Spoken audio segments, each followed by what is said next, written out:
Hello, everyone, and welcome to another installment of For the Love of Film, the series where I talk to a variety of different people who love film and talk about what sparked their love for it in the first place. And today I am joined by writer Bella Madge. Bella, why don't you introduce yourself for everybody? I'm Bella Madge, or I'm best known as Bella Watches Films. I'm 20 and I'm a aspiring film critic. I write a blog called Bella Watches Films, and I regularly post content on TikTok. Yeah, that's That's a good start. Yeah, that's it. yeah. That's all. Because I was going to say you have your own blog, but you've also started in the last year or two, like writing professionally for like publications, haven't you? Yeah, it's definitely branched out. It was a lot of like putting myself out there. Like I Mm. did, I've kind of learned like the best advice I can ever give anyone who wants to be like a film critic is just like annoy people and take up space because I hate doing that. But I discovered that like if you message people and you badger people and you email people, that's like the best way in. So Yeah. like when I did like I do like Pitch House Fresh Takes, so I get like previews of films that are gonna come out. They're usually like quite arty Yeah. things distributed by the BFI. And then I got picked up by like the film magazine, which is literally just called The Film Magazine. Mm. And now I write monthly for them. So yeah, it's definitely like it is expanded beyond the blog now, Mm. but yeah, no, it's definitely been going well. Yeah, I can definitely attest to the just keep badgering them and annoying them mindset Yeah. because I've been doing this channel for 9 years, but I've only in the last year or so got into writing professionally and Mm. properly, and a lot of it, especially trying to get contacts for like different film studios for different upcoming releases, it's literally a case of you'll have to badger them once, but you might not get a response. So you just have to keep keep Yeah.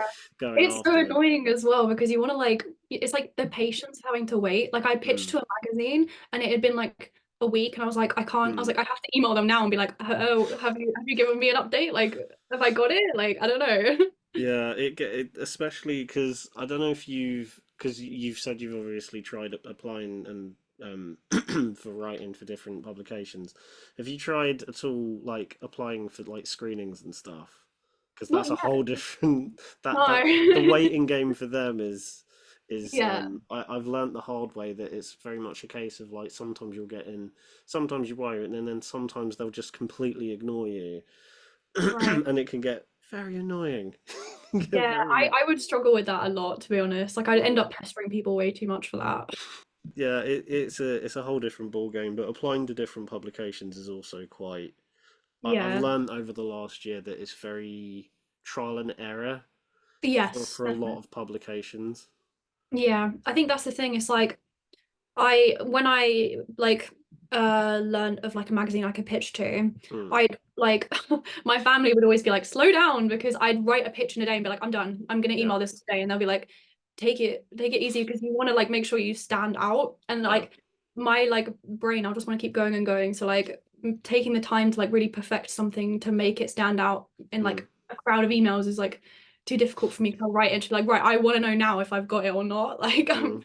it's very difficult for me. But it's not been too bad. I mean, the film magazine, I have like a good Mm. rapport with the editor, so we like email each other pretty regularly, Mm. and he sends me like the monthly list of films Mm. that I can pick to review. So I mean, that's definitely been like very consistent and nice. But yeah, I mean, Mm. I've definitely had experiences where it's been much less consistent and much more stressful. So, Yeah, I I'm glad you said that as well because I'm kind of in the same boat where like so I'm part of the I'm not like a main writer for Film Hounds magazine, but like I write occasionally for them. And there have been a couple of instances where they've needed a review for something like ASAP that day, and hmm. I'll just bash it out in like an hour, and it's like there you go. And they're stressing as if like oh we need a review today, and I'm like oh, there you go I've already done it. I'm too quick for my own good. Yeah. So I want to start off just by getting a rough idea of like what let me start that again. What's the most recent film you've seen that you've absolutely loved? It can be an old release, it can be a new release. Just what's the first thing that comes to mind? The first thing that comes to mind is I actually watched Brief Encounter from 1945 the other Hmm. day because I saw like the BFI had ranked it like the second best British film of all time. Mm. And I was like, I didn't have a lot of time in the day, so I was like, I'm just looking for 90-minute films. So I was like scrolling on Letterboxd like 90-minute lists to try and find something that would like fit in. But I gave it a watch and it's like I mean I loved it, but I Mm. regretted it because it was so sad because it's sort of like they meet each other, like two people meet each other, and then it's like they have this like very brief like moments with each other Yeah. and like fall in love, but it's like forbidden because they're both with other people. But Yeah. it was so like it really, I don't know, like it really hit me. Like at first I was kind of like, it's fine, like it's nothing really Mm. special. But then like the last segment, it was just really like heartbreaking. I think Mm. especially because they utilize a lot of like the main character, I can't remember her name off the top of my head, but Mm. she plays like she has this like narration of like what she's thinking, what she's feeling in a moment. And I find that like I don't know, like it really added to the scene, especially when there's like a bit when she's like traveling home on the train and she's like reminiscing and like thinking about all of the memories she's going to make with like this man that she's had this like encounter with, and there's like the reflection of her face on the train window, and you've got this Mm. like duality of what she wants and her actual like Mm. reality. And I love stuff like that, especially as it's like it's a play adaptation as well. Yeah. And I love stuff like that because I'm like a Mm. massive English lit nerd, so like analysis is like my favorite thing in the world. So all Mm. the little things that you could see like that you could see on stage, I just love like all the little like symbolic moments, kind of like rope as well. Yeah. It's like I just love to analyze those like tiny little things, but it was super Mm. beautiful. Yeah. I'm a bit of a sucker for stage adaptations turned into films where the majority of the time when it's like a single location sort of thing like 12 Angry Men or Yeah. I've forgotten other examples. But you know that sort of thing where it's like single location, a group of actors, really Yeah. kind of heightening the tension. Rope's a great example of that. But Yes. because one thing for those of you that don't follow Bella's socials, she's massively into like Jimmy Stewart, like black and white sort of era stuff. And to be honest, Brief Encounter is one that keep hearing about, but I keep needing. I'm very rusty when it comes to like anything past the 70s. I need to really Yeah. brush up on my older films. Um, Yeah. I mean, that's funny for me because when I was like 16, 17, I was like, mm, I'm never going to watch old films because the sound quality is terrible and they're all like mm, misogynistic and stuff like that. And I would like yeah, never touch them. And then I watched like Gentlemen Prefer Blondes with my dad. mm, And like it completely flipped the switch in my brain because it was like a very honest expression of like female desire and stuff. And then I mm, found Jimmy Stewart and then I go watch like all of his old films. yeah, But Brief Encounter I'd say is definitely worth the mm, watch because it is like it's kind of like the origin of that idea of like a brief encounter that kind of yeah, is like an indication of a much wider like connection between two people. Like it's probably like the original and probably the best done version of it because it's literally just two people who are married with kids mm, and they meet and they kind of have this like soul connection very very quickly. Like I think he's like a doctor, and I think the first thing he actually does is like he takes a bit of like grit out of her eye after like mm, she stood by the train, and then like they keep bumping into each other and we get mm, like the repeated kind of sets of like the little like railway station little like cafe bit, and then they go around town, they go to the cinema together. mm, It's very devastating. That is all I'm gonna say. It's kind of like mm, La La Land levels of devastating. But it is like I think the script is like definitely what mm, makes it worth watching because it's very simple and yeah, there's like a lot of other like things in the mix. It's a lot about like class and stuff like that because they're like very middle class. yeah, And like post war and stuff like that. mm, But it's definitely worth the watch because it is kind of like this very like it's kind of like peering into the window into like two people's lives, which I always like. mm. So Yeah, no, I've heard a lot about it, and I keep meaning to watch it. I completely forgot it was a British film as well. For some reason, I thought it was yeah. American. But I was kind of similar to you when I was younger, and I was getting into film at like the start of no, halfway through secondary school. I kind of stayed mostly with like modernish stuff, all the stuff within the last 20 years, and all the Yeah. older stuff was like, I'm not gonna touch that. It's black No. and white. Why is it not in color? Yeah, Um, exactly.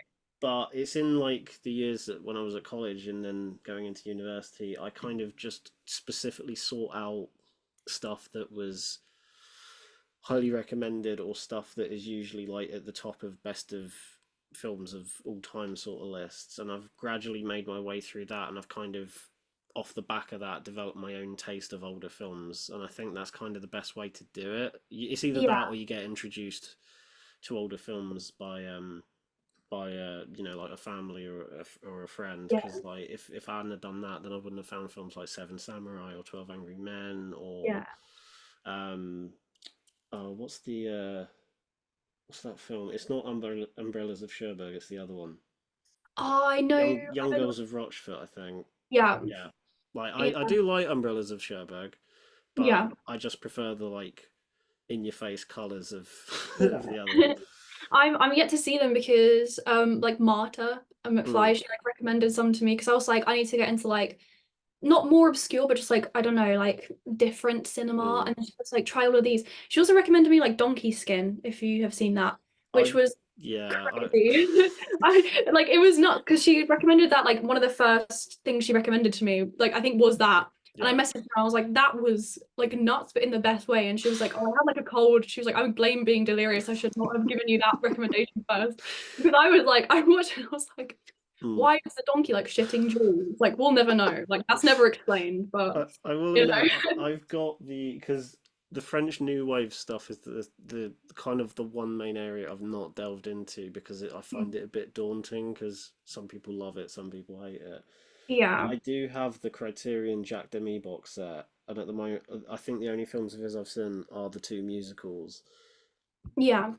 And because I've not really heard much about stuff like Donkey Skin, other than like the odd Letterbox review here and there, I'm a bit hesitant to watch them. And now that you've just said there's a I donkey mean shitting Jules, I mean, I'd say like still watch. I mean, the colors are mm, exquisite. It's one of the most beautiful films, weirdly, that I've ever seen. yeah, It's just apparently it's like one of the most like beloved French films because it's like an old like fairy tale mm, almost. Because it's like the story is weird as well. I mean, yeah, that put me off because like the king's wife dies and the wife is like, oh, like remarry and only remarry when you find someone more beautiful than me. And he's like, I'm mm, not gonna do that. And then he kind of like loses his mind and he's like grieving, and then like his age shows him this like picture and he's like, what do you think of these women? And then he sees the last one and he goes, she's beautiful, who's she? And mm, then the guy goes, that's your daughter. And then he's like, I have to marry her. And I was like, I don't understand why there's incest in this film. But weirdly, it's also a musical at points, which I didn't see coming, but okay, I definitely recommend it because it's mad, but like mm, it's kind of I don't know, there's something weirdly charming about it at the same time. I don't know. I think it's definitely worth watching because it's so different to anything I'd seen. mm. So my perspective has definitely been broadened for better or for worse. But I recommend it. So just to kind of talk about the go back to your writing a little bit. I'm just intrigued to kind of see what made you want to pursue writing in the first place. Was it the love of film that came first, or was it the writing that kind of Yeah. came first, if that made sense? Yeah, no, that makes sense. It's kind of it. I mean, writing, I think for me has always kind of just been like Mm, an inherent thing because my mum is a blogger. mm, She works in museums and she blogs about basically autism awareness and mm, accessibility in museums. So I've been to so many museums growing up. But then like I kind of took that on when I was quite young. I think in primary school I knew I wanted to be an author, which isn't really true anymore, but mm, I used to I used to write basically fanfic for my class and insert everyone into Harry Potter because I used to be hyper fixated on Harry Potter. So that was probably the origin of where the mm, writing began.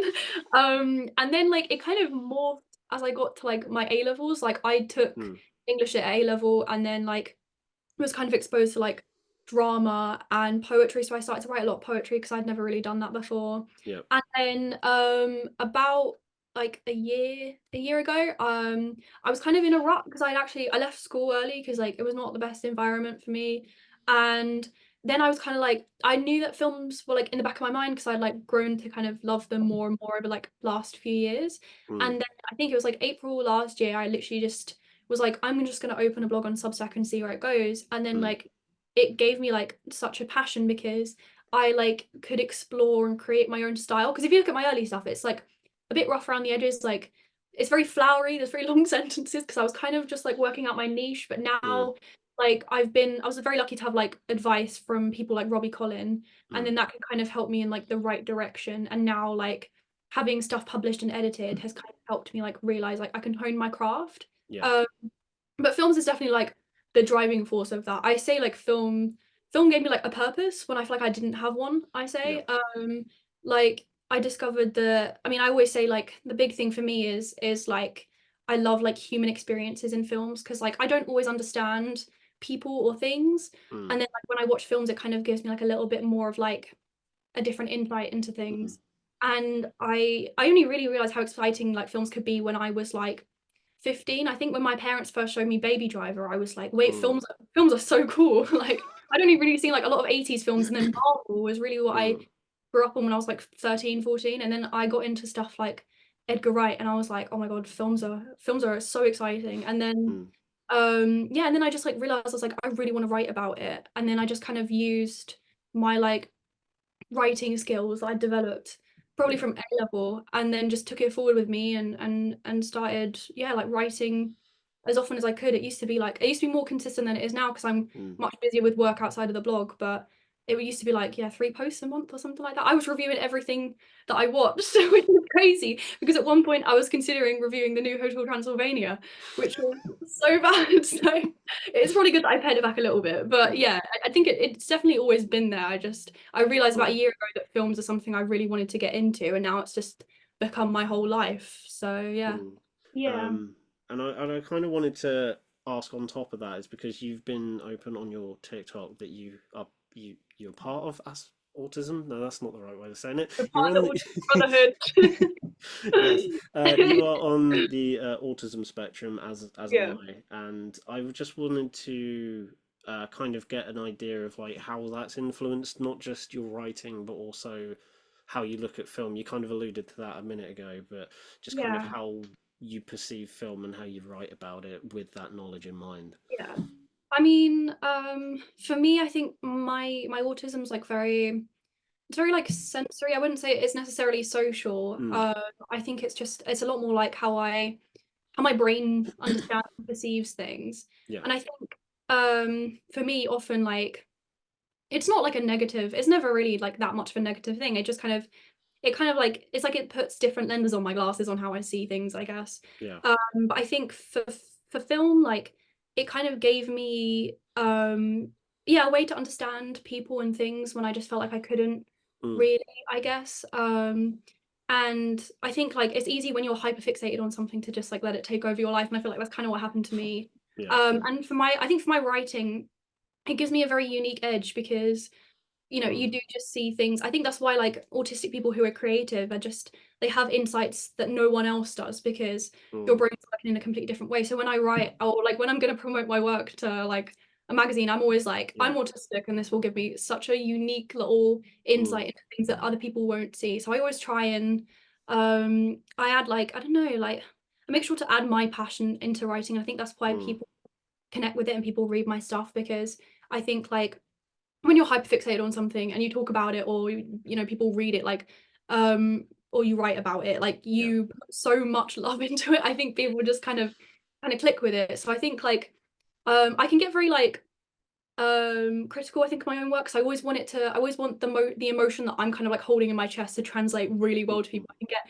really stuck for days on like putting it in the exact right way so people can understand how I felt about a certain thing. yeah. um but I think it definitely enhances my writing. I don't know if you have the same thing, but for me I think it's definitely been like Mm. beneficial now that I found my niche.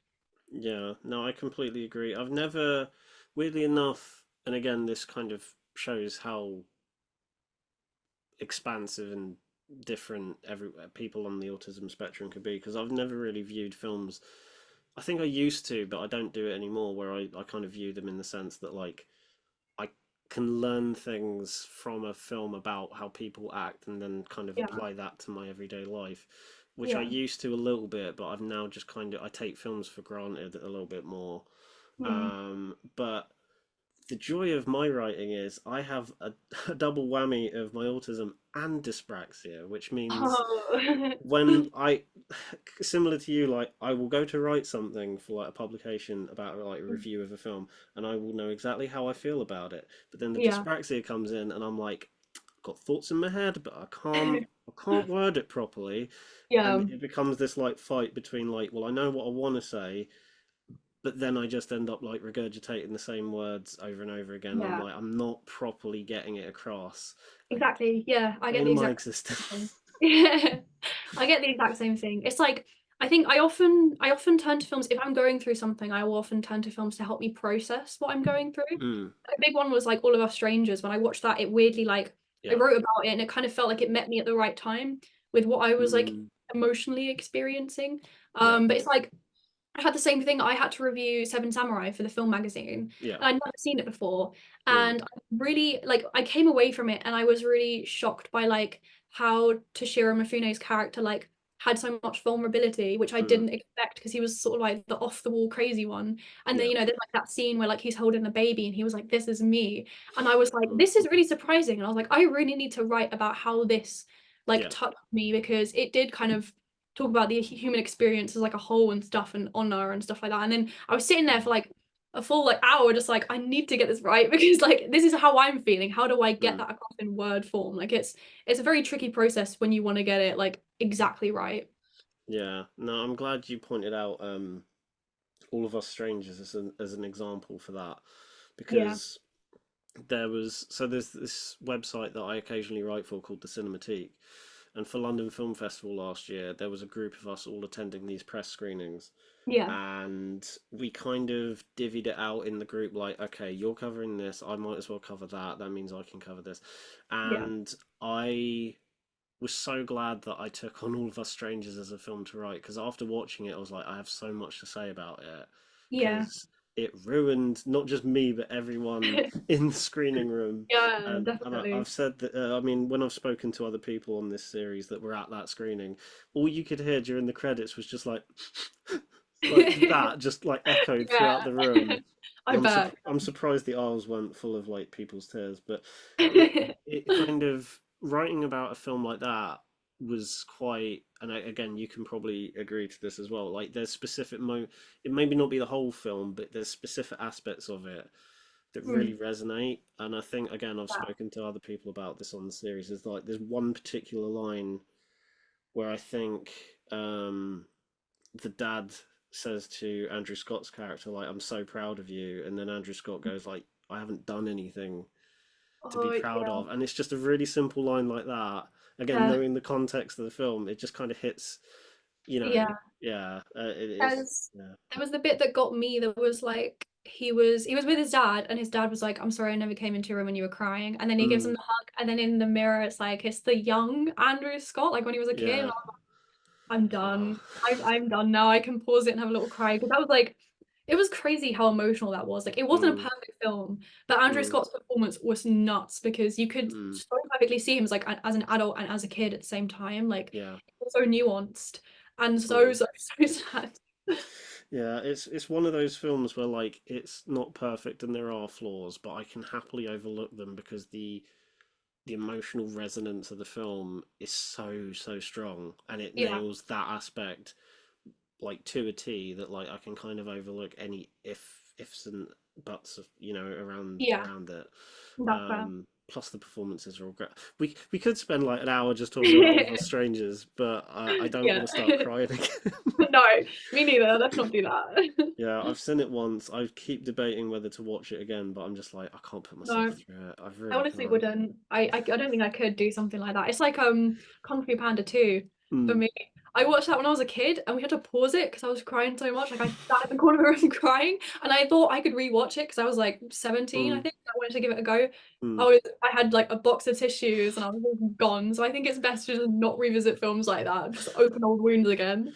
I thought in recent years I was like, oh yeah, I'm stronger with my emotions. Like films won't affect me as much. And then Yeah. like in the space of a week at London Film Festival last year, I watched like 3 films in 2 days, and all of them just ruined me because I had All of Us Strangers, and then The Boy and the Heron, Oh and then I God. can't remember what was the day after, but like all three of them were just like, stop doing this to me, please. I need to write That's reviews for these, and horrible. I can't conform like a coherent sentence. Uh, so we've kind of touched on this a little bit, and again, if there's anything you want to add on this specific point, please do. But how do you approach writing, and does it kind of change depending on like the topic you're addressing or the film you're addressing, or do you have, so to speak, like a general way of writing films that you kind of, apply certain things to depending on what it is you're talking about? I mean, I always keep like the general structure the same. I mean, I'm very lucky to have like a cinema room at my house. So Yeah, I take my notepad with me and I will just write like anything that I think is like relevant, or I'll think of like a sort of like metaphor or something, and I'll just like make notes of every little thing I think is important, pros and yeah, cons, whatever. Then I kind of like cut all the fat down into like very brief pros and cons, like bullet points. mm, And I mean, the structure is always the same. I try and bring, I think depending, I mean, even if the film's kind of shit, I'll just still yeah, try and dig for some sort of like emotional connection mm, to it. Like a lot of the films I review on the blog are things that I have like had connections to. So I did Rush because I like Formula One, yeah, and I did Rocky Horror because when I was a kid I'd gone to parties and always heard Time Warp and had to learn to do the dance, yeah, having never seen the film. mm, So I always try and do things like that are like have mm, some sort of sentiment to them. yeah, But then I'll usually try and like I don't know, especially opening it up, I'll always try and keep like a little like story at the beginning about like something yeah, to do with me so I can kind of thread it throughout. mm, Especially when I did like my blogs when I turned 20 because I was dreading turning 20. So I was like, mm, how can I try and make this like as an enjoyable experience as I can? yeah, So I always try and approach it like I guess quite emotionally because I feel like that's just the best thing to do if you're passionate about something. mm, I mean, it's sort of like that thing I said about Seven Samurai. If you're like chasing sort of an emotion or a feeling, yeah, it's to kind of like try and experience that at its fullest before you like start writing anything. I think that's like mm, something I've always tried to do. Like I watched the first film I reviewed this year on the blog was The Terminal, and I mm, hated it so much. But I was like, what message can I take from The Terminal, like yeah, forward to people so they can like, also see that it's still worth watching or like you can get something from it. yeah, And so I always try and like look for something. I mm, mean, I keep the universal goal of I'm gonna try and make it as like emotional so people can have a yeah, connection with it, I suppose. But yeah, I mean, it's difficult when the film is shit, I will say. So I usually try and steer clear of films like mm, that. It's like when I watched Lego Clutch Powers, like mm, after watching it when I was like a kid, I was like, yeah, I can't review this because like what can I say? Like there's nothing yeah, I can really add to this to make it emotional. But in general, I just try and I review things and then I give it a mm. story, I guess, to kind of enhance it a bit. Yeah, no, I completely agree. I've kind of taken that approach with my YouTube videos because I used to do reviews of, whatever the new thing was that came out, and it got to a Yeah. point after, so I started it in 2015, and then it got to the point in like 2019 where I'm like, I'm just talking about a lot of films that are just like bang average, and a lot of the time I don't really know what to say unless it's a Yeah. really bad or a really good film. You know what you want to say, whereas the 99% of what I am talking about throughout the year is just it's fine. Yeah. There's not really much to add to that, Yeah. which is why I think in 2020 or 2021 I completely rejigged my channel and to the point where it is now, where I just talk about a film that I want to talk about, Yeah. and it's a lot more cathartic that way because you can get more out of it. Even recent releases that I talk about, I just talk about the ones that I like or love that I want to talk about. Yeah. Um, Even a new release that like I thought was decent, like If, which I went Yeah. again to I don't know how I got to the press screening of that one, but I went But to you did. that. Yeah, I went to that, and I'm like, okay, I'm going to look forward doing a video on this. Watch Yeah. the film, and I'm like, there isn't really much I can take from this. But again, like you said, I took a specific angle from the Yeah. film, which was the fact that like you go in expecting a comedy and it actually kind of rips your heart out and is really Yeah. emotional. And I kind of go with that, unless it's like a film that I genuinely love, like Dune Part Two or Yeah. I don't know Monkey Man, where like I know exactly what I want to say with that. Yeah. There can be a lot of instances where it's like I think I don't really know what I want to say, but I think I'll just Yeah. go with that that specific angle because it must resonate with someone. Yeah. I think that's like what's tricky is like also you can like a film but just not really like have any sort of attachment to it. Like Mm, when I watched Oppenheimer, I yeah, thought that was brilliant. I gave it a 4 out of 5. There were still issues, but I mm, thought on the whole it was, it will go down in film history. yeah, But then I was like, beyond that, I can't think of anything to say other than, it was really Mm, good, apart from a few minor drawbacks. So it can be kind of tricky because you can love a film, or like you can mm, give it 5 stars. Like usually I rate on Letterboxd based on the content of the film and the quality as opposed to my attachment. I only yeah. really give a film 5 stars if I really connect to it and it's also a brilliant film. Yeah. But like things like, yeah, things like Oppenheimer, it's really hard to sort of apply that layer of like emotion on top when Yeah. it's not, I don't have any connection to nuclear bombs. I can't be like, wow, I love this so much. Like it's really tricky. Mm, I think in general, if you can find something, even in like a mundane kind of film, that even yeah. as if it's just for families and stuff like that, Mm, um, I think it's really good. But I think your point about like staying away from like the really like big franchisey releases is mm, good because I remember like doing when I first started the blog, I tried to do like some superhero-y ones because mm, I'd watched Shazam and yeah. I was like, and then I watched Shazam too, and I was like, I can't say anything other than it was just really, really bad. Yeah. And it was hard. I think like generally steering away from films that are just a bit like run of the mill or a bit average or like just part of a massive franchise is Yeah. just like a good thing to do because you kind of want to big up like the independent film, especially like Mm, A24. I know they're not independent, but like they're doing like a lot of stuff yeah. creative that's very different and sort of emotional lots of the time. So I Yeah. think like picking and putting a spotlight on like those like special films with something like extra, I think is like the best thing you can do, really.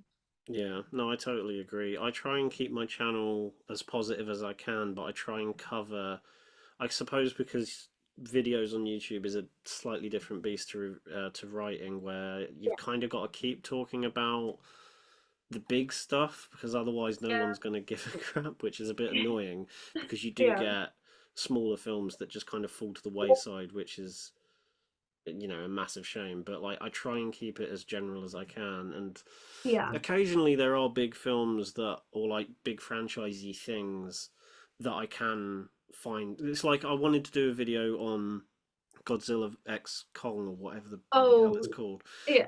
And I watched it the other like I had everything planned, like a thumbnail and a rough idea, and then I watched it the other day and I'm like, well, it was fun, but like I haven't really got anything else to grab Yeah, from it. that's Whereas yesterday, and this video will probably be out by the time this episode goes out, but I did a full blown video about X-Men 97, the animated series that's just finished on Disney, which I absolutely loved mm, and is the first like singular season of a show that I've genuinely like been floored by for right, quite a okay. while. So Yeah, like that, there's a lot I can say about it because there's tons of different things to take from it. Like the animation's stunning. It yeah, kind of emotionally beats you around the face a couple of times, a lot more yeah, than you're expecting. Like there's things to take from it, whereas I can preemptively plan a video for something like Godzilla X Con and then actually watch the film and go, nah. yeah. Like, That makes yeah, sense. I think it is. I think the problem with like I think doing video reviews, I think I find it difficult. It's like when you review stuff that you don't feel very passionate about, it can just lead to burnout like so yeah, fast. Like I definitely had that one point when I started the blog when I realized like I can't review like everything I watch because yeah. it just becomes like way too much, especially if you just don't really have anything to say and then you're just burning out creatively Mm, trying to find yeah, words like a mediocre film. Like I remember yeah, reviewing Elemental and I was just like I think I'm done now. Like, so any reviewing just like kind of shit films. I don't know. mm, Like that really like was difficult. I think it is difficult because like, I'd rather review a really, really bad film than just something I thought was, yeah, average, like yeah. 2.5 out of 5. I Um, totally agree. so I do love a good rant and I will do it as often as I can, but Mm, yeah, I much prefer it to just like average stuff. So that makes sense. yeah, I totally agree because especially when I was doing regular updated reviews of new stuff during like the first couple years, like the first year of COVID, so all you really had to review was like these below average Netflix and straight to streaming stuff. So I'm Right. like, Yeah. there's only so much I can say about stuff that's fine or just like below average, and then Yeah. occasionally something will come out where it's like that's legitimately good. Yeah. But yeah, Definitely. it's a struggle, and I'm glad I've kind of veered away from that. And I kind of anyone who is looking to get into writing, especially, there is something I feel like you can take away from what like you've said with your writing and with like the video production stuff is that like just write how you want to write and just have it be Yeah. from your perspective and Definitely. have it Don't try and copy people, I'd say as yeah. well. Because I remember like not when I started out, but I used to read a lot and I used to listen to Mark Kermode like all the Mm, time. I'd be like, I need to say exactly what he says. I need to do Yeah, exactly what he does. But it's like no, because you won't succeed if you do that. You're trying to copy someone. Like yeah, always just I always had like people come up to me and be like, oh, like I don't know how to like get started. Can you help me with structure? But I'm just like, yeah. you know, I think just pursue like Mm, your own kind of style. Otherwise, like you're not mm, gonna stand out or be individual. Like, and you're not gonna kind of like true to how you feel about films. So I think it yeah, is like the best thing to do is just write what you know, I guess, or like what you mm, feel. I think is genuinely the best. I think like writing driven by emotion is the best kind of writing. Otherwise, there's no point writing. yeah, Um, so I don't know. I think definitely like keep true to how you feel about films. Otherwise, you're not going to get anywhere really. yeah. No, I totally agree. Unless it's like a massive piece that like you have like a clear structure for it, and it's about like I don't know a franchise or something. Like it's a big piece Yeah, that isn't a review. Outside of that, most of the stuff that I write that's just a standard review, I just kind of start writing and see where it goes, and yeah, that usually leads to me saying stuff in my own words until yeah. that dyspraxia comes in and screws me over. um, but yeah, that's probably the best advice I think we can both give is that just like if you're getting into writing or film criticism in any single way, just say it how you want to say it. Yeah, It might not necessarily resonate with everybody, but just have it come from you. If yeah. the film Write for didn't, you, yeah, like write for yeah. someone else. Definitely. So on the topic of your writing career, what has been a highlight for you so far? Probably, I'd have to say interviewing Edward Lovelace Mm, for Name Me Lawand because I wrote the piece for that for like the Fresh Takes for their Picture House mm, screening I watched. It went up on their website and then I followed the director because I saw he had like not that many followers. So I was like, okay, maybe we can talk. So yeah. like I followed him and he followed me back and I was like, I just wanted to say like I watched it, like I resonated with it a lot because it was about Mm, a boy who was deaf and he often talked about feeling like he belonged on another planet. So I literally messaged him being like, I really resonated mm, with that. I'm autistic. Like I often have the same kind of thing. I was like, I just want to say I love your film. It's really special and it's really important. yeah. And he was like, thank you, Bella. Like I know Luand would be proud of you. And I was like, oh my God. And then I messaged him and I was like, do you want to do an interview? And I'd never done one before, but I was Yeah. like, I have a real chance here. And then I expected him to be like, no, sorry, Yeah. I'm too busy. But he messaged me and he was like, I'm in New York right now, but like I'm coming home soon and we can do. I was like, Yeah. yeah, let's do that. And I'd never done it before and I was so anxious. But I Mm, learned like so many skills from doing it. And he's like such a genuinely lovely person. yeah. Both from like Southeast London, which was really weird. Like I didn't know that at the time. That was really strange because he's only like round the Mm, corner from me. But it was really nice, like especially as like we bonded over films and stuff because I talked about how like I often look to films to like help me understand things. yeah. And he was like, or like when I'm going through a tough time, like I look to Mm, films to help like navigate that. And he was like, when I asked him about his new film, he was like, oh, it's literally based on the things we've been talking about. yeah. And I was like, it's so cool that I had that experience to talk to like a real director who is like doing massive things and Mm, creating like insane pieces of like cinema mm, and like getting to actually talk to him and share like my experience and ask him really like important questions and stuff. yeah. Um, I'd say aside from that, in like the actual like writing sphere, I think it was when I did the Seven Samurai review for the film Yeah. magazine. I was really worried about it because I'd only done like I did the James Stewart article for them, and that was kind of like a list. It wasn't really a review, so I Yeah. was like really worried he was going to be like, "I don't like this." So I emailed it to him, and he emailed me back like a few hours later, and he was like, "This is one of the best retrospective reviews I've ever read." And I was like, Mm, "My work here is done. I can quit now. I'm happy." So I think it was probably either one of those two, like especially when I felt like I was like, oh, I'm just writing for fun, I'm writing for me, but then it became like so much more, and like I yeah. realized people actually wanted to hear what I had to say. Mm, Um, I think that was when it like really took off for me, I'd say.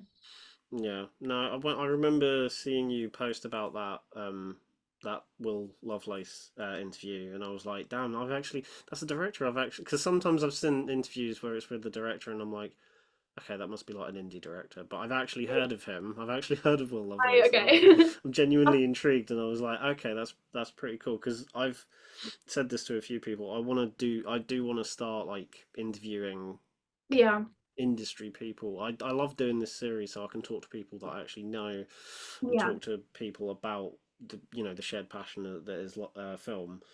But I do want to start like veering into like that sort of territory. So any yeah. advice you have would be would be Oh, would I be mean, good. definitely like I mean, it's like what I said earlier, like take up space. I think that's Yeah. genuinely the best thing because like if I'd never messaged him in the first place, I would never have heard. And I didn't want to be like annoying and stuff. Yeah. Like especially when I messaged Robbie Collin, like I messaged him about my Picture House review and I was like, if you have the time, could you give me some advice? And he sent me Mm. like paragraphs of really important and really like helpful information. So I feel like Mm. interviews is trickier because it's harder to reach like people. But I Yeah. think when you start quite low down, maybe even with someone independent, then I think it is like the best place to kind of get into that kind of realm, I guess, of interviewing people because I'd never done that Mm. before.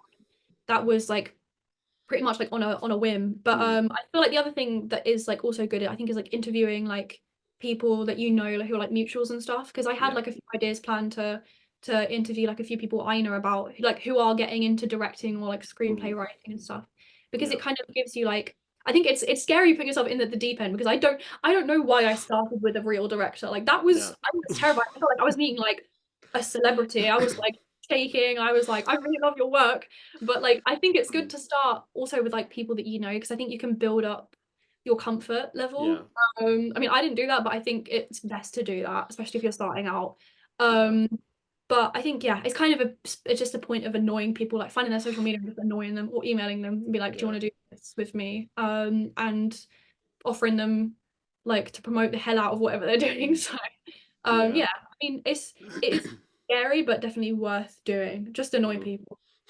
I'm very That's good what at that. I can do that with ease. So I want to just talk, spend a little while talking about your actual taste in film and your love for film. And I'm starting off with just generally trying to find out what was the film that kind of sparked your love for cinema in the first place, or Yeah. if you can remember what it was. I think it's kind of tricky because I think film for me has always been there. I think I only really like discovered that I liked it in like 2020 or Mm. 2021. Like because I grew up, my dad literally raised me on like 80s films. So like Yeah. Back to the Future, Pretty in Pink, like Ferris Bueller's Day Off, like things like that. Yeah. That was like the stuff that I grew up with. And then when I was a teenager, it became like Edgar Wright. I was obsessed with the Cornetto trilogy for the longest Mm. time before I even like got engrossed in like the world of film really. But I Yeah. think I put it down to three films that actually did kind of kickstart things for me. Because it was like I think it's 2021 I had COVID. So I Yeah. couldn't do anything for like 2 weeks. So I just sat down, open Netflix, and it's like I struggled to watch anything new. I would always Mm. try and rewatch stuff because I just could not get myself to watch anything new at all. And then I watched Good Will Hunting for the Yeah. first time, The Talented Mr. Ripley, Mm. and then Whiplash. And I remember Okay. just my mind kind of being like blown because I realized like I mean, each one was super different, but each one had like a different kind of feeling or vibe to it. Yeah. Um, and I kind of realized like, oh, this is like the power that film can like have over you. Because I think when I watched Whiplash, like the effect it had on me was kind of crazy. Because like, I Mm. often find when I'm watching a film, sometimes I just kind of forget that I'm like in my house or like in my room or something like Yeah. that. Like I often feel like I'm completely like in the film. And like I watched Whiplash on my laptop in my bed, and I like completely like lost myself in it like because Yeah. I don't know if I'd seen I think I had seen La La Land at that point, Mm. but I mean that is like my second favorite on Letterboxd. But Whiplash just kind of like blew me away Mm. because of like I don't know, like the scale of it and the drama of it. And then Yeah. like Ripley for me, I think like I mean um I loved like kind of how twisted it was, and like Mm. I'd never seen something like with like that like weird like high stakes, and Matt Damon's performance like really blew Mm. me away. I know some people aren't as keen on it, but I really liked it. Yeah. And then Good Will Hunting like emotionally just knocked me off my feet. Robin Williams Mm. is one of my favorite like actors, I think, Mm. probably apart from James Stewart. But I revisited Good Will Hunting kind of recently because Yeah. like it kind of spoke to me about something that I was going through, and then I rewatched it and it just like I don't think I fully appreciated it enough at the time, but then Yeah. like when I rewatched it I was like it's so good. Like I just think like especially Matt Damon as an actor as well and Yeah. a writer. I mean that film is crazy good. Mm. I think each one kind of just struck a different chord for me. Like I realized like Mm. oh films have the power to do this. So I think it was kind of like those three really that kind of triggered it for me to like really start Mm. watching as many new films as I could. Okay. Because funnily enough, when you were listing the three, I thought you were going to list three Matt Damon films, and I was like, okay. It's weird that two of them were Matt Damon actually. I only just realized that now. Yeah. No, they're very good picks to be honest. Because I remember, I think the film that sparked it for me when I was back in secondary school was Inception, because I was just like, how the hell do you even start with trying to make a film like this? And then I just Yeah. kind of went down a rabbit hole. But I think very soon after at college, Whiplash was another one where I kind of just watched it and was like, Mm. everything from like a script perspective and a perform just every aspect of that film, I was like, this is like perfect filmmaking, and I want to know Yeah. more. Yeah. Um, because I didn't really know I don't think a lot of people knew who Damien Chazelle was at the time. No. And afterwards, I was like, I want to see everything and anything this guy does. um, Yeah. and again, like I think I've spoken with someone else on this series before about Good Will Hunting. Like that again is another example of like everything just clicking Yeah. into place. Like the script is brilliant, and the performances just back it up. I can't, unfortunately, I can't speak for the talented Miss Ripley because I keep meaning to watch that, but I haven't yet. But Yeah. the other two, I can definitely definitely agree with and vouch for. Yeah. I mean, I definitely recommend Ripley just because like I feel like it's kind of like I mean it's I say to people who've seen Saltburn and love Saltburn, watch Ripley because Mm, Ripley did it first. I mean Brideshead Revisited obviously did it even earlier, but yeah. Ripley like it's that idea of like all consuming obsession, and I think it's Mm, done. I liked Saltburn, but I think it's done better in Ripley. yeah. I think there's just something really like watchable about the way it like declines. It's almost like Shakespearean. I mean, I haven't seen the new Mm, Ripley on Netflix because I've heard really mixed yeah. things. But I think as a story, I mean, like Gwyneth Paltrow is really good in it as well. I mean, I'm not Yeah. the biggest fan, but she's really great in it, and obviously Jude Law Mm, is like kind of like detestable in such a charming way in that mm, role. As yeah. like Tiki, so I really recommend it. But I mean, Yeah. I've been trying to get more into Nolan as well. I haven't seen Interstellar yet, but I did Mm, watch The Prestige not that long ago, and that like blew my mind. Because it did just kind of feel like you were a kid watching like a magic show. I don't know, especially that ending. It was really cool. yeah. No, his. I've been following Nolan's filmography. God bloody hell! I think as far back as I can remember. Yeah. I think there's only one film of his I've not seen, and that's Insomnia, because it's impossible to find in the UK Right. on Okay. anywhere. But every other film of his, I can like, even the ones that I'm not a massive fan of, like his first one, Following. It's not the best thing in the world, but I can still at least always find something to appreciate about something made by him. Yeah. Um, like Interstellar works in some areas, but then there are other elements that let it down. But then there are other films of his where it's like I fully love everything he's doing there. Yeah. Also, in regards to the talented Mr. Ripley, correct me if I'm wrong because again I haven't seen it, but like the one thing I I I didn't mind Saltburn, but I feel like it was incredibly overhyped. Mhm. Um, but the one thing that didn't work for me, and I presume this is something that Mr. Ripley kind of fixes, is that like you're meant to root for a certain character in the film, but in Saltburn they're all detestable. Like they are all the worst. Even the one you're meant to root for Yeah. is horrible. So there's Um, no one to like connect to. Yeah, I think the thing is I think it's a better character study. I think Hmm. um they're not all I mean I'd say Matt Damon as Tom and Yeah. then Jude Law as Dickie Greenleaf like they're not they're not nice people, especially Dickie. Yeah. He's very sleazy and he like cheats on Gwyneth Paltrow a lot, but I think Hmm. really I think Gwyneth Paltrow's character is probably the one that you can like connect with the most because I think the Yeah. thing is Tom and Dickie, they're supposed to be like detestable. I mean, it's difficult because like when you watch Tom, he's so manipulative and can so easily like Yeah. switch between who he is and then obviously like assuming Dickie's identity.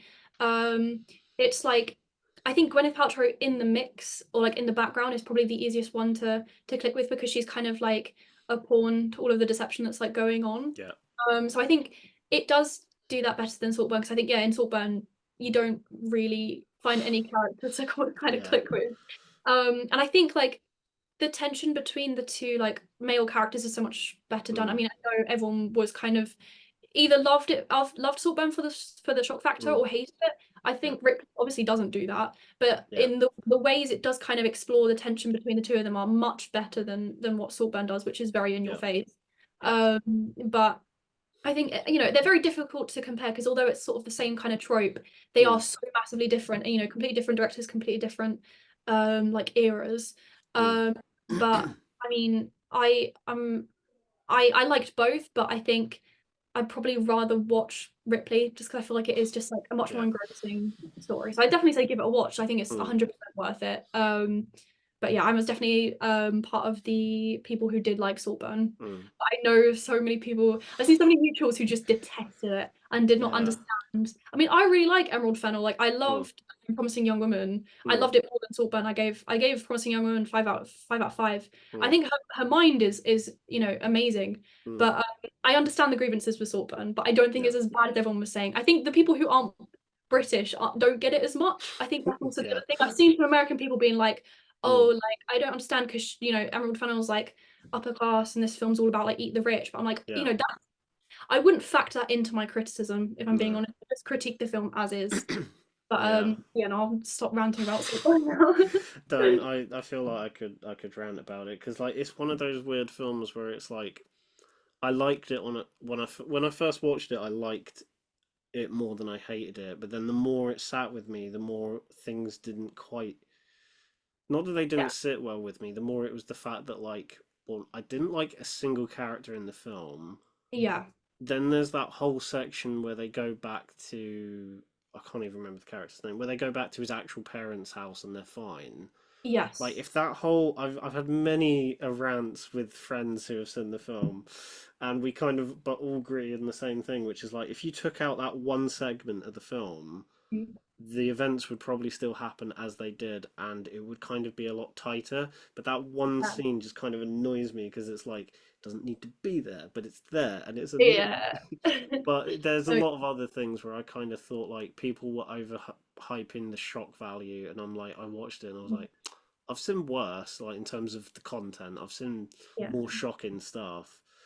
Yeah, I Um, mean, I think what was annoying about it was like I saw it on TikTok and people were like, "Oh my God, if you like got icked out by this film, then you're weak." Because I saw like became like a weird competition where people would be like, "No, I've seen worse than this," and like it yeah. icked me out. This did nothing, and I was like, I don't think it's about that. It's like either it worked for you or it didn't. I think like Mm, not all of the scenes were necessary. I think yeah. some definitely were, Mm, but not all of it.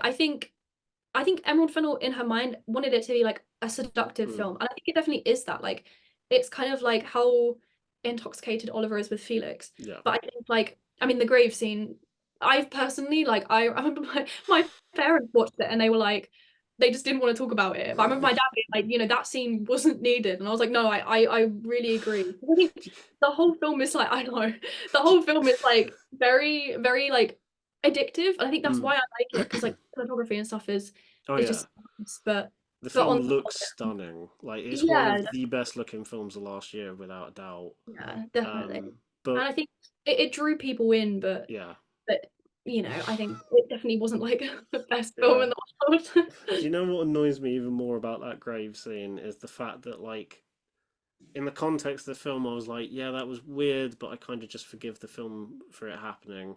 And then like a few months later, apparently Barry Keoghan improvised that, and it wasn't in Yeah, the like script. And I was why like, did that go into your mind to do? yeah, I'm like, okay, if Emerald Fennell wrote that, I was like, yeah, fine, sure. But the fact that it Yeah. was improvised, I was like, okay, that just adds more questions. He's a weird little guy, Barry Keoghan. He's He's a done weird so many weird films. Like he yeah, just played that one little weird gremlin in the corner. Like that's just who yeah. he is. I do really like him as an actor from stuff like Dunkirk and Banshees of Yeah, Inisherin. Like I think he's fantastic in Banshees. he But really then was. I watch him in other like weirder films, and then I'm like, you really are a weird little Yeah. guy, aren't you? Yeah, I remember when I watched Killing of the Sacred Deer, and he was in Yeah, that, and because that's was that Yorgos Lanthimos. yeah. That was so weird. I think that was like at his pinnacle of weirdness. Not gonna lie, like I could not get that out of my head for days. How Mm, strange, and like it got under my skin that film, and like yeah. he was definitely the reason why it did. That's the only Yorgos Lanthimos film I've seen, and it kind of didn't win me over. So that's kind of why I've Right. not really checked out like Poor Things or The Favorite, because I watched I that and I was like, I watched Killing of a Sacred Deer and I was like, yeah, I'm good. I yeah, could, I I could, think yeah, no. I agree with you on that. Unfortunately, I'm not a Yorgos Lanthimos love her Mm, at all. I watched Poor Things and mm, I hated it, and I was in the minority of people who hated it, and I got so much hate for it. But mm. I mean, this is kind of separate. This isn't a criticism of the film, but Yeah, I've seen so many people being like the main character played by Emma Stone, Bella Baxter, is like everyone was like, oh my God, she's so autistic, guys. But it's like the whole point is she's like a child, kind of, yeah, and like there's that whole stereotype about like how autistic people are like infantilized, and it really bothered me. But yeah, speaking on the actual film itself, the men who were telling me that this was a feminist film need to yeah, leave. Like we all know why you saw that film, and it wasn't because it was a feminist or a humanist film. yeah, Like it really, it kind of annoyed me so much, and everyone was like, "That's the point. It's supposed to like make you uncomfortable." But I was like, yeah, I don't think so. I yeah. really like. I mean, it's worth the watch as like a creative Mm, piece, I'd say. I mean, I'd be interested to see your thoughts on it, mm, but I don't know. It really got under my skin because she was like a child the whole time, and everyone was like, "Oh no, it's like how men like." yeah. Use women in the patriarchy, and I was like, no, I don't see it personally. I'm not seeing that at all in this. I think a friend of mine who went to see it, who was not she went in there with like not very high expectations because she Yeah, really didn't like the favorite, and when she came out of Poor Things she just kind of went, it's like a perverse Tim Burton film. that's really accurate actually. Yeah, like the look of it is all Tim Burton, and then you get into like the actual stuff it deals with, and it's like, yeah, didn't really need to see that, but I'll No. probably watch Poor Things at some point because everyone keeps banging on about it, or at least Yes. was a few months ago. Yeah. So I'll probably watch it at some point, but knowing what I was like with Killing of a Sacred Deer, I'm in no rush to Yeah, I watch think it. this was worse as well, so you're not gonna have a good time. But definitely, Yeah. I mean, that's the thing. I didn't even enjoy it. Like, I don't Mm. think you're supposed to really, but I just didn't. So that's the other Yeah. thing. I mean, Mm. definitely give it a go. I'd be interested to see what you think. But I think Mm. judging by like both of our opinions on Killing a Yeah. Sacred Deer, I don't know if you'll love it. But we'll see. Maybe you'll surprise me. I mean, I've heard that his like earlier not English stuff is a very more a case of like it kind of hates the audience and just Hmm. keeps like really like his English stuff is tamer apparently, but Wow. his Okay. non-English stuff is like, yeah, the film kind of hates you and it just keeps riling that in, and I'm like, Right. yeah, I'm not a fan of that, like No. from a It filmmaking feels perspective.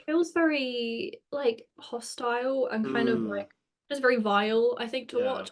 I've never been, I don't think I will ever call myself a fan. And it's kind of tainting my love of Emma Stone because I'm like, I yeah. don't know why you keep going with these visions that he has because they don't work for me. Yeah. Well, funnily enough, on a similar note, what is one of the worst films you've ever seen? If you could, because I know when you sometimes when I ask this to people, they have like a long list of films that they could go on about. Oh, I mean, I've got one. So could I've got one. I. Okay, let's hear it. Um, okay, so basically, I'll set the scene a little bit. Like it was Okay. Halloween last year, and me and my boyfriend were gonna like watch a film together, Mm, and I was like, oh, I'm in the mood for something really shit and just like really dumb. Like, cause I hate horror films. Like I watched The yeah. Exorcist and couldn't sleep for 5 nights. So I was like, I'm looking Yeah. for something really dumb, and I we were like on Netflix for like ages and ages, and then I saw like Texas Chainsaw Massacre, the remake from 2022. Oh, don't get me And started on that.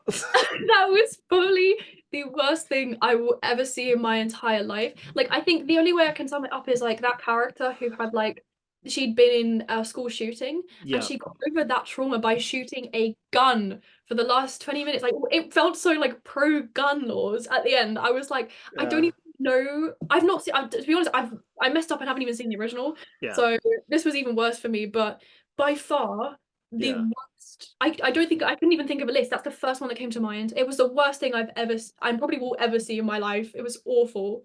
I'm so glad you picked that because I think I'm trying to think if I did a video on that, but I because so preparing for that again, I used to be someone who was like, I'll only watch a few horror films, but I wasn't massive into it. But I Yeah, think over the last 5 6 years, I've kind of grown a bit more of a tolerance to. I'm still not amazing with horror, but like I've grown a bit more of a tolerance where like I'll watch some of the classics, and I'll watch things here and there that people say are genuinely good. Like Talk to Me was one of my favorite films from last yeah, year, more because I was impressed by the filmmaking behind it. I didn't Yeah. actually find it that scary, but I just was more No. impressed by it. Um, and it's now to the point where some horror films are legitimately some of my favorite films of all time, like Alien and Yeah. the Spanish film Wreck. Yeah. Honestly, is one of the scariest things I've ever seen in my entire life. But I watched the original Texas Chainsaw Massacre in preparation for that when it was coming out, and I Yeah. loved it instantly because it's simple. It considering it's like got a reputation for being like really vile, the original. Mm. You don't see any violence or gore. Like Okay. everything's off screen or they cut away, but it's more the implied and like something terrible's happening, and it's kind of the presentation of the film's kind of nasty and grimy as well. So Yeah. it's all of that like implied violence and all of that that makes it more impactful than actually seeing someone's head be cut off or something.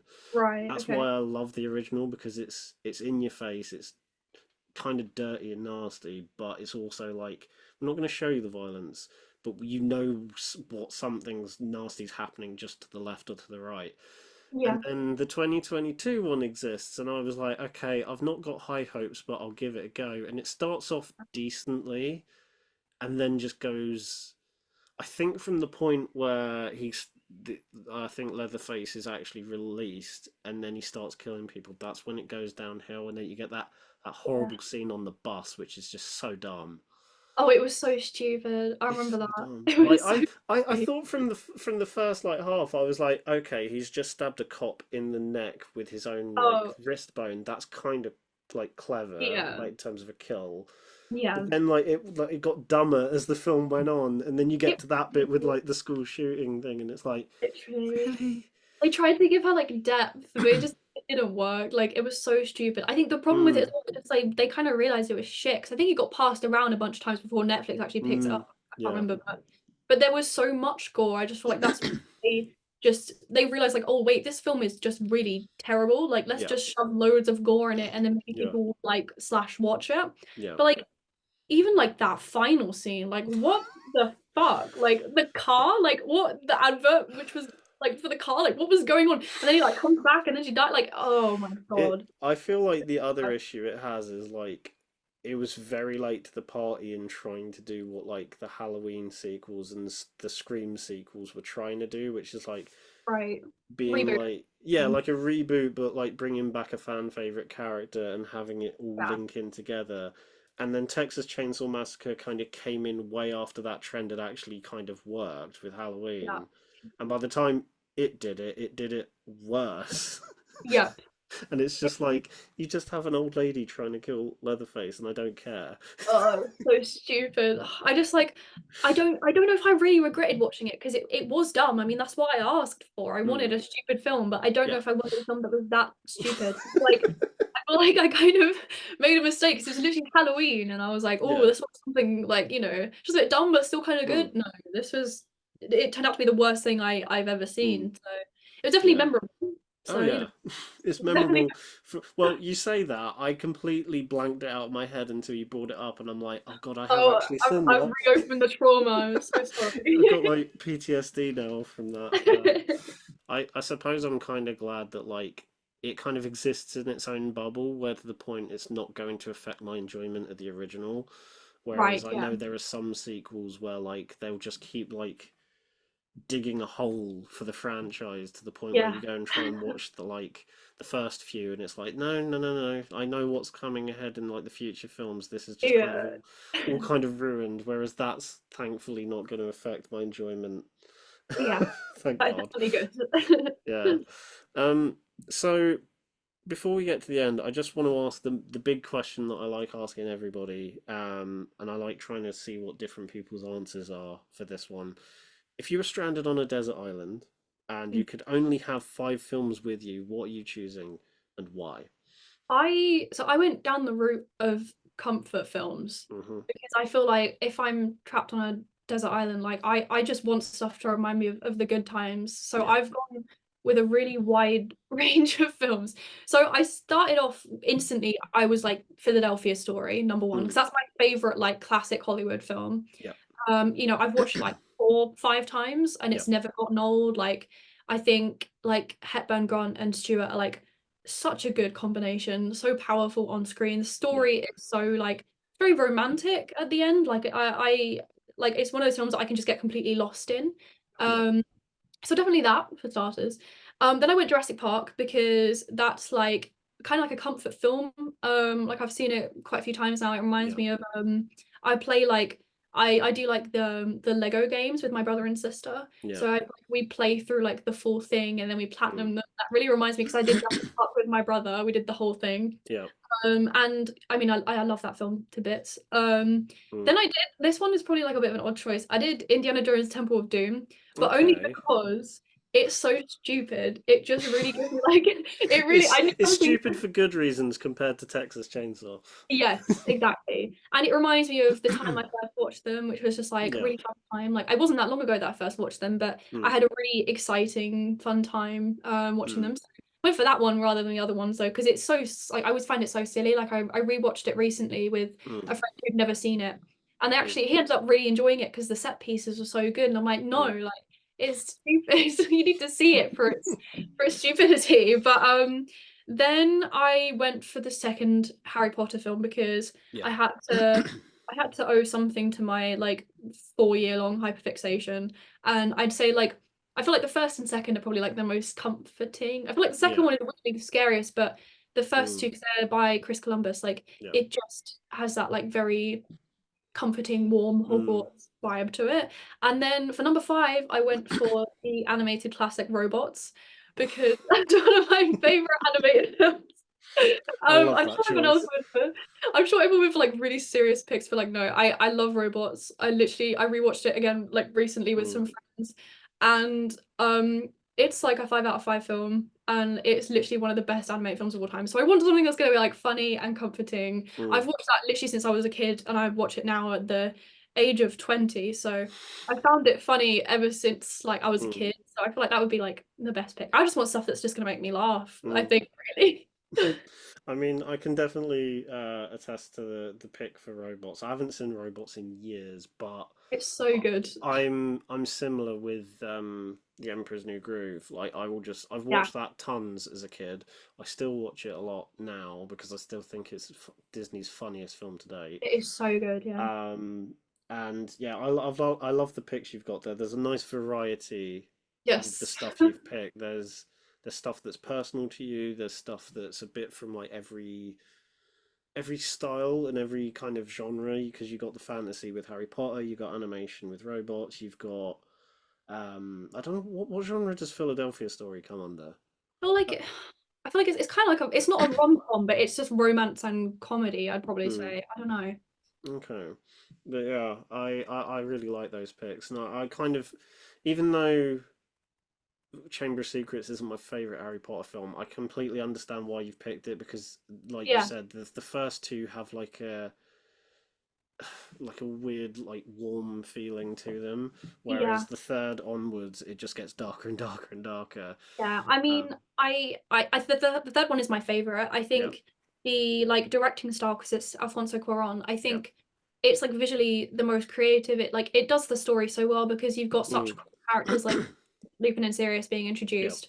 And then I think the later on they all become very franchisey. I think that's the problem. They all feel very like yeah, planned. Like because I think the first three kind of really do have their own sort of feel. I mean, the first two I mm, kind of count as one big film because they have the same sort of vibe. mm, And then like, the third one is just I think that is, if you mm, say that's the best, you're wrong. And then yeah, like the last ones onwards just yeah, from four till the end just feel really like yeah. overproduced almost like or getting that way or and just very bland. But I think Yeah, yeah, there's something about the first two and then the third one I think that mm, are just you can't beat those.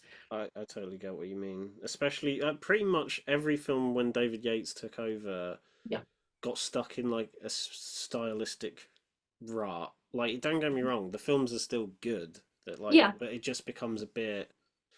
You kind of know what to expect, and I I know I'm saying this as someone who my joint favorites are Prisoner of Azkaban and the very last one, Deathly Hallows Part Two, because Yeah. I'm kind of a sucker for like the final culmination of like a series, and I Yeah. think Deathly Hallows Part Two is one of the better ones that they've done for like a big franchise, Yeah. because it just feels very satisfying. But I do love the way Prisoner of Azkaban's just shot and constructed.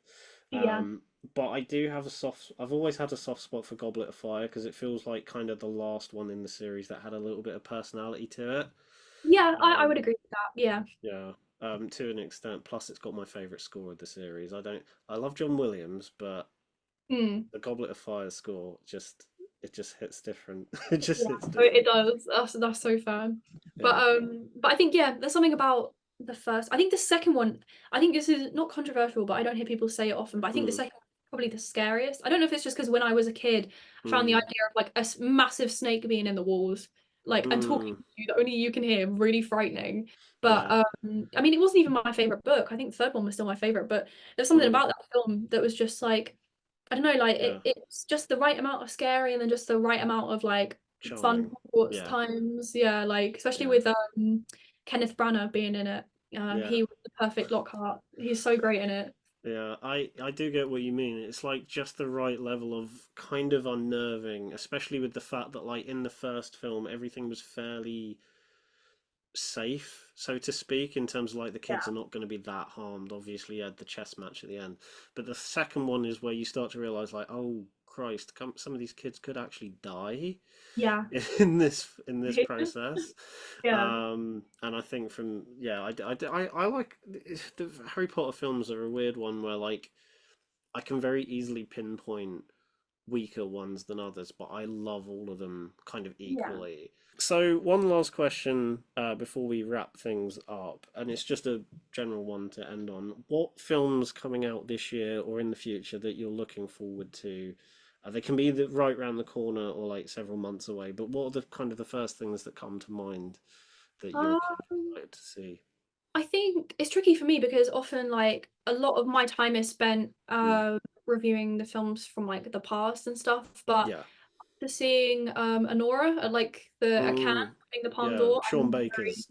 Yeah. I'm very excited to see it now because I've heard such good things because I think it was interesting like hearing that like the panel they didn't like the judging panel didn't really go for like any political picks, which is Yeah. unusual. I think they went for like very much like the fan favorite, which is quite Yeah. interesting to me. So I'm definitely looking forward to checking that out. I want to see La Chimera as well, with Josh Mm, O'Connor. yeah.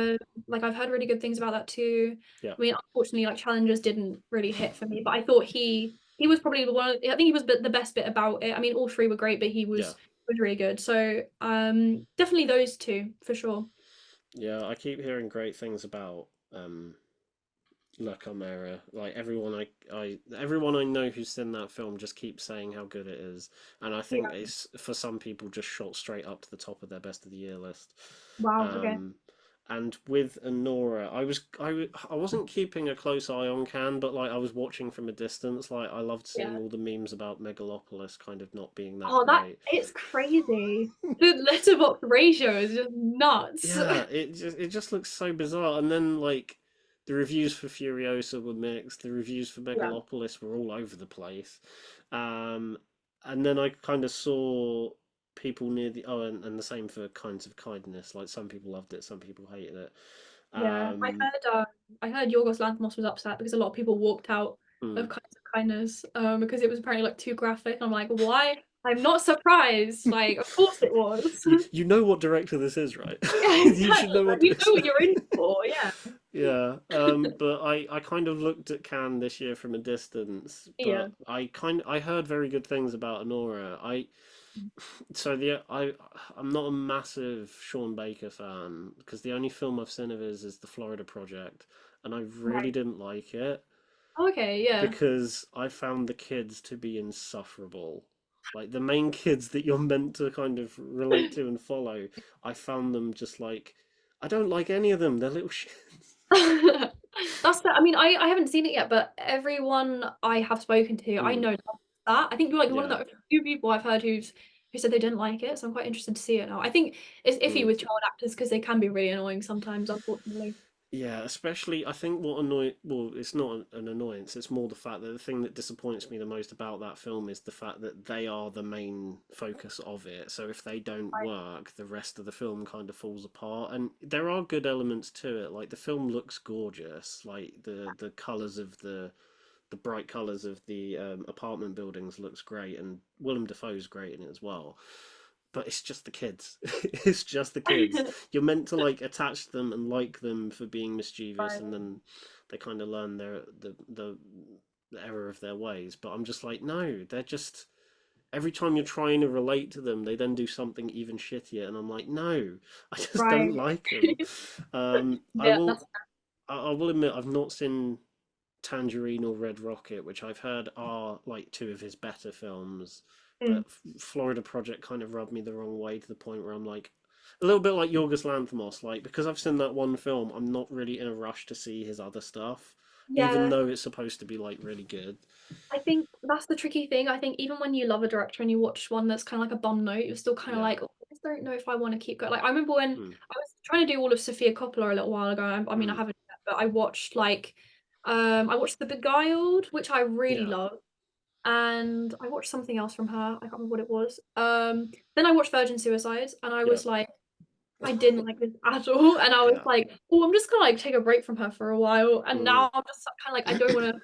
I love Kirsten Dunst. I think she's amazing. Yeah. And it's just like, I just looked at it and I was like, I don't want to go back now. Especially if I love The Beguiled so much. Yeah. Like, I thought that was like so good. I saw so many Mm. people be like, I don't know why you've given us like Virgin Suicide so low. I'm like, Mm. you know, it's like with any director's first film, it's like the formation of their ideas. It doesn't mean they're Mm. going to be like complete. It's like Bottle Rocket with Wes Mm. Anderson. You can see the echoes Mm. of what is going to happen in the future for him. But Yeah. like on the whole, it's just not very like defined. I don't know. So it's like it Yeah. is weird how like one film can just put you off properly from like, enjoying anything else they do. It's funny you mentioned Bottle Rocket because I love Wes Anderson as a film. He's not one of my favorites, but I love what he does in his style.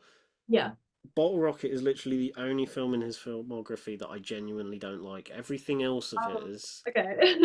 literally everything else he's done, I'm like, I either like it or love it, or even if I didn't attach to it, like the Asteroid City, I wasn't blown away by, but I still found a lot to grasp onto and attach. Right. And I feel like that one will get better on a rewatch. But then with Bottle Rocket, I watched it and I was like, what is this? I was like, That's what is he doing? I think that's fair, but it's like I really love Luke and Owen Wilson. So I Oh was yeah. like I loved watching them. I think I get it because it's not really fully formed, I think in a lot of ways. It's like Uh multiple ideas fighting against each other, yeah, which I is the think thing that rubbed me the wrong way.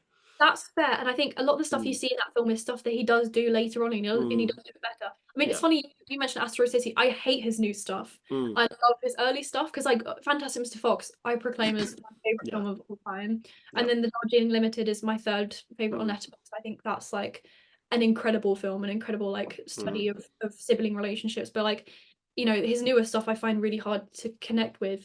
So I Yeah. think it was nice seeing Bottle Rocket because it's such a contrast to now when he very clearly prioritizes visual style Yeah. and very, not, these very like aloof ideas about like Mm. society and things like that. But like back then it would be like very simple. Like he had his Mm. style, he had his niche, but he knew how to work the emotion like under it. But like Yeah. now I really struggle, especially from I think it all went downhill for me from French Dispatch. I really Mm. didn't like it. And I mean I like the shorts. I actually watched the shorts a few days ago and I thought they Yeah. were really enjoyable, especially as like a Roald Dahl fan. Mm. But it's a shame because I liked Bottle Rocket. It wasn't Mm. well done, but I liked it. But the new stuff, I can't connect Yeah. to. I completely understand. I'm someone who like respects his very early stuff. Yeah, I appreciate the new stuff, but like I like my favorite era of his is like the stuff in the middle, like Fantastic Mr. Fox, uh, Grand Budapest Hotel. I think those are two of my favorites of his. yeah, Um, and I think what's it called? The Life Aquatic is like so underrated. it is. It really is. So underrated. Because Soundtrack is amazing as well. yeah, but I do definitely agree. Like I try and I try and connect to his new stuff, but I think also because he deliberately goes for very muted performances, and it kind of gets more exaggerated with his newer stuff. You don't Yeah, have much to connect to, where his early stuff, the performances have a bit more personality and character to them. Yeah. But yeah, I That's just the got thing. People were like sort of attacking people were, mm, sort of bringing me up on it. They were like, if you didn't like Asteroid City, you didn't understand the film. I'm like, I don't think that's it. I yeah, also feel like, if I didn't get something from a film and I had to look it up and go, oh, that's what that was about, yeah, it hasn't worked because I haven't yeah, got it. And I exactly, think yeah, yeah, and I think that's like the problem there because he is doing so many things and he is commenting on so many things all of a mm, sudden. And back in the old days of Wes Anderson, he would do he would do things like I mm, always come back to the Darjeeling Limited as a good example because the performances weren't as muted as they are now, but they were yeah, still Wes Anderson-y in the yeah, fact in the sense that they were just sort of, a bit more downplayed, but there was so much emotion mm, behind what they were saying, even in the most like deadpan of lines. I think that's why like he struck his niche there because it was mm, like, it wasn't like over the top, but there was so much like emotion infused into it. That's why like now mm, that's like gone. I find that yeah, really hard, especially in Asteroid City with Tom Hanks taking on the Bill Murray role. I yeah. was like, he doesn't work in the style. Like it's all wrong to me. Now that we're coming to the end, Bella, why don't you tell everybody where they can find you, what platforms you're on, where they can find your writing? So So yeah, I am like my handle for everything is Bella Watches Films. So Instagram, TikTok, Threads. My Substack is Bella Watches Films as well. And if you look on my Instagram, everything I do is kind of linked there. So all my published work, the interviews that I've done, podcasts that I've done. So you can kind of find everything through Instagram. But if you look up Bella Watches Films, you'll probably find me. cool, cool. Because I know that like I had this issue a few months ago where like I had all these different platforms, but like one had a different username to the other, whereas you've got Yeah, nice yeah. synergy across all platforms, so The you only can. one, the only one that is different, actually, now that you mention it, which I really need to change. Mm, I made my letterbox before I ever became like Bella Watches Films. yeah. So my letterbox handle is local wallflower because I Mm, was going through my perks of being a wallflower phase when I was like yeah. in my late teens. So Mm. so yeah, that's the only one that's different. But everything else you can find literally from my Instagram. So Okay, that's great to know. All of the links and different stuff that Bella's just mentioned will be in the description below. It'll all be copy and pasted anyway because it's the same name, but it'll all be down there. I highly recommend you check her stuff out, especially her TikTok and her writing because her writing is really good. Um, and yeah, if you enjoyed the video, then give it a thumbs up. Subscribe to the channel if you haven't done so already, and I will see you all in the next one. Bye.